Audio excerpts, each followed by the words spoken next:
Dizem-me com frequência: acho que deve sentir-se muito só aí e desejar a proximidade de gente em dias chuvosos e de neve, sobretudo à noite. Ao que me sinto tentado a responder: o mundo inteiro que habitamos não é mais do que um ponto no espaço. Por que haveria eu de me sentir só?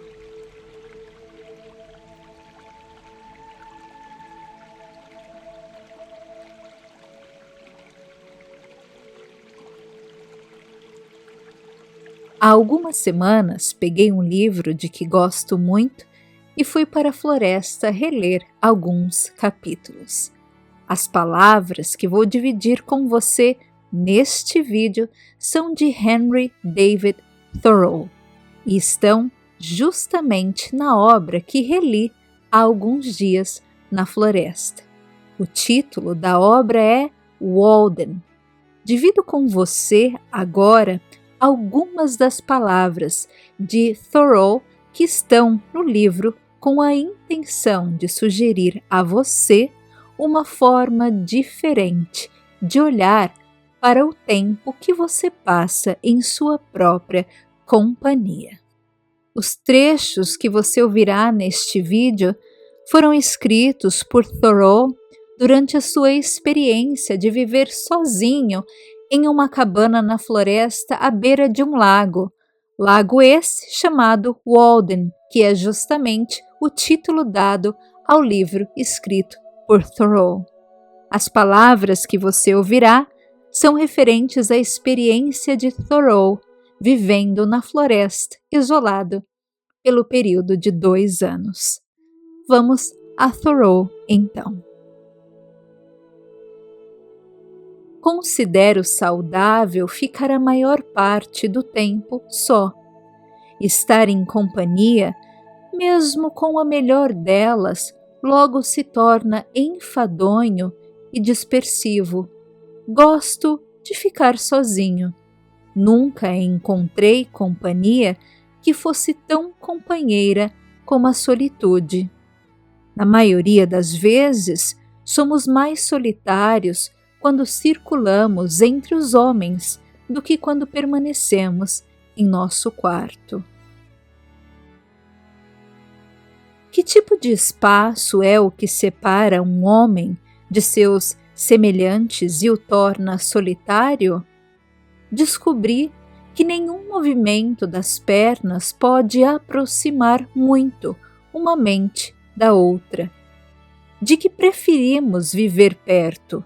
Com certeza não há de ser perto de muita gente, nem da estação, do correio, do botequim, da igreja, da escola, do armazém, lugares onde as pessoas em geral se reúnem, mas da perene fonte de nossa vida, de onde toda a nossa existência revelou que se origina, como o salgueiro que se ergue perto da água e lança as raízes nessa direção.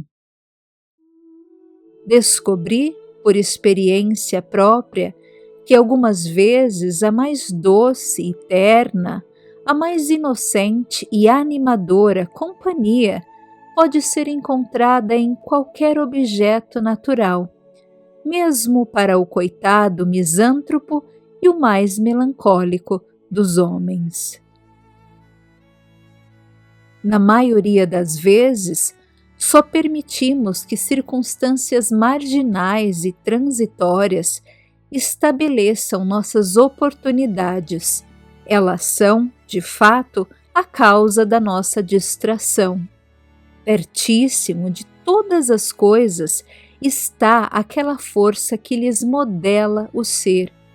Junto de nós, as maiores leis estão continuamente sendo executadas. Junto de nós não está o operário que contratamos e com quem gostamos tanto de falar, mas o operário cuja obra somos nós. Encontramo-nos a intervalos muito curtos, sem que haja tempo de adquirir qualquer valor novo para oferecer um ao outro. Encontramo-nos 3 vezes por dia às refeições e nos damos mutuamente mais uma prova do queijo velho e rançoso que somos. Tivemos que chegar a um acordo quanto a um conjunto de normas, chamadas etiqueta e cortesia, a fim de tornar tolerável esse frequente encontro e evitar uma guerra declarada. Encontramo-nos no correio, nos lugares de reunião e toda a noite junto à lareira. Vivemos em promiscuidade, entrando um no caminho do outro, tropeçando um no outro, e creio que dessa forma perdemos o respeito mútuo. Tenho bastante companhia em minha casa, especialmente na parte da manhã, quando ninguém me procura. Deixai-me sugerir algumas comparações a fim de que se possa ter ideia da minha situação. Não sou mais solitário que o mergulhão a rir tão alto no lago, nem que o próprio Walden. Que companhia, pergunto eu, tem esse solitário lago? E todavia tem em si não demônios, porém anjos no tom azul de suas águas.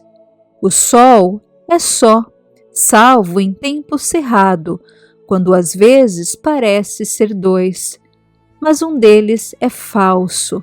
Deus é só, porém o demônio está longe de ser só, ele é legião.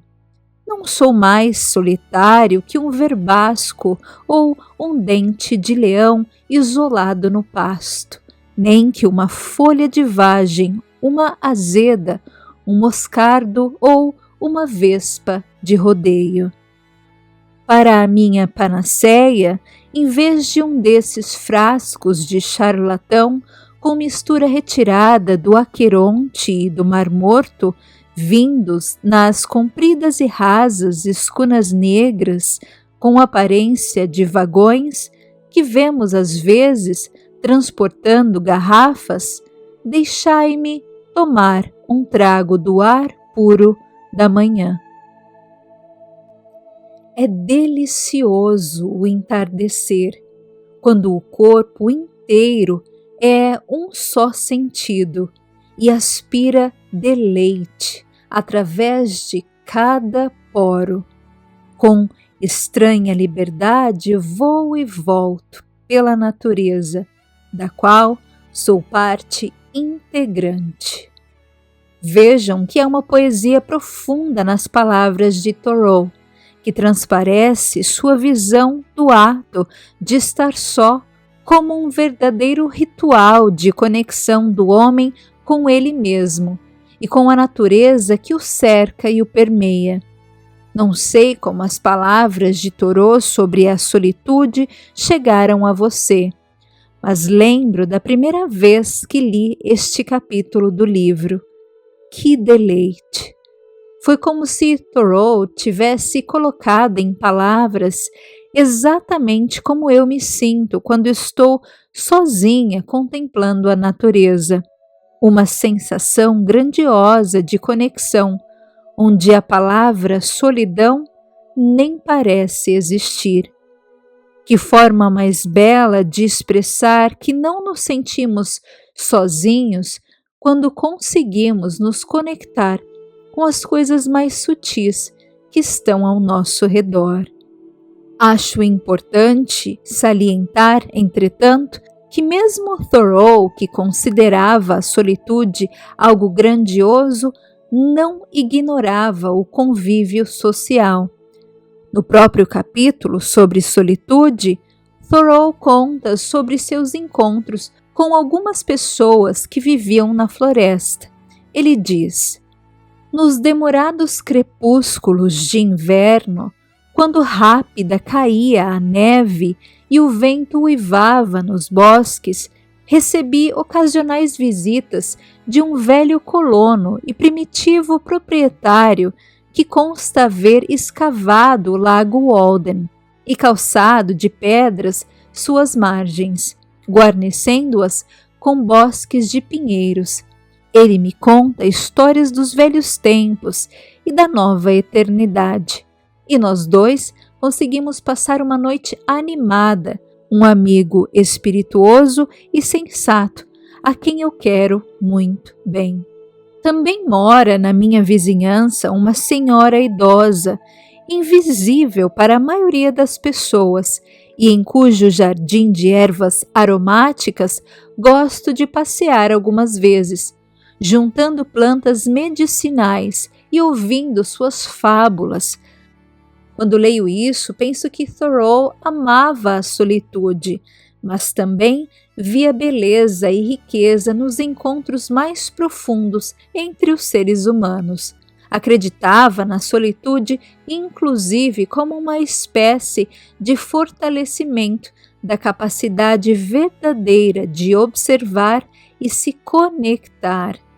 Quando usa o adjetivo invisível para se referir à senhora que era sua vizinha, dizendo ser ela uma senhora invisível para a maioria das pessoas, Thoreau me faz pensar sobre como as nossas relações estão tão mal direcionadas, estamos tão confusos e num modo tão automático que tantas pessoas incríveis passam por nós como se fossem invisíveis.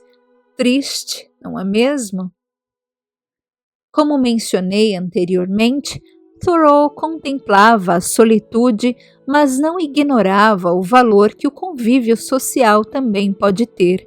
Dizem que ele fez de sua própria vida um experimento, e a ideia de morar sozinho na cabana foi justamente para vivenciar a solitude na sua maior amplitude e conhecer através de sua própria experiência as lições que a solitude pode ensinar. Thoreau morou em sua cabana por cerca de 2 anos e depois voltou ao convívio social. O que ficou para mim dessa experiência de ler sobre solitude nesse capítulo do livro de Thoreau não é a ideia de que somente nos sentiremos completos e conectados se abandonarmos tudo e formos morar em uma cabana, ou se nos isolarmos completamente e cortarmos o contato com o mundo. O que a obra de Thoreau deixou, pelo menos para mim, foi o entendimento de que a solitude fortalece nossa capacidade de observar melhor, nos ajuda inclusive a estabelecer conexões mais profundas com a natureza e com as outras pessoas, e a perceber que mesmo sozinhos não precisamos nos sentir solitários quando nos deixamos impactar e permear pela beleza da natureza. E você, como se sentiu ao ouvir as palavras de Thoreau? Conte para mim nos comentários seus pensamentos e experiências acerca da solitude. Falar de assuntos como esse, quem sabe não nos ajuda a criar um mundo de pessoas que se sintam completos e bem também quando estiverem em sua própria companhia. Se você ainda não leu o livro Walden, deixo como recomendação do nosso vídeo de hoje a leitura. Você encontra um link para a compra do livro pela Amazon no box de informações aqui abaixo deste vídeo. Obrigada por me acompanhar em mais um vídeo e, com certeza, até o próximo. E antes de encerrar, lembre-se, enquanto vive, que tal continuar aprendendo a viver?